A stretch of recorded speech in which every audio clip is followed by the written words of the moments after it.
යුරෝපා සංගමයෙන් එක්සත් ජනපදයට ආනයනය කරන භාණ්ඩ සඳහා එළඹෙන මස සිට 50% තීරුබදු පැනවීමට තමන් නිර්දේශ කරන බව ඇමරිකානු ජනාධිපති ඩොනල්ඩ් ට්‍රම්ප් පවසා තිබේ. ඒ අනුව එළඹෙන පළවෙනිදා සිට සුපෝපභෝගී භාණ්ඩ, ඖෂධ සහ අනිකුත් භාණ්ඩ සඳහා දැඩි තීරුබදු පැනවෙනු ඇති බවයි ඇමරිකානු ජනාධිපතිවරයා පවසා ඇත්තේ.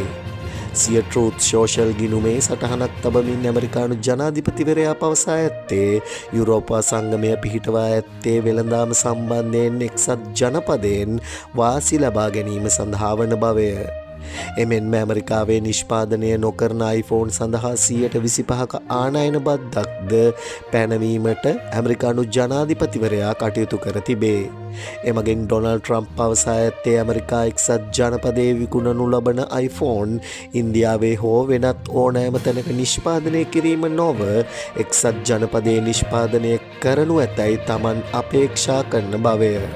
ඇමරිකානු ජනාධිපති ඩොනල්ඩ් ට්‍රම්ප් දෙවැනිවරට බලයට පත් වූ පසු ලොව පුරා රටවල් රැසකට විවිධ තීරුබදු පැනවීමට කටයුතු කර ඇති අතර එමගින් ඔහු දක්වා ඇත්තේ එය එක්සත් ජනපද නිෂ්පාදන ඉහළ නැන්වීමේ සහ විදේශීය තරඟකාරීත්වයෙන් එක්සත් ජනපදයේ රැකියා ආරක්ෂා කර ගැනීමේ ක්‍රමයක් ලෙස තමන් දකින බවය.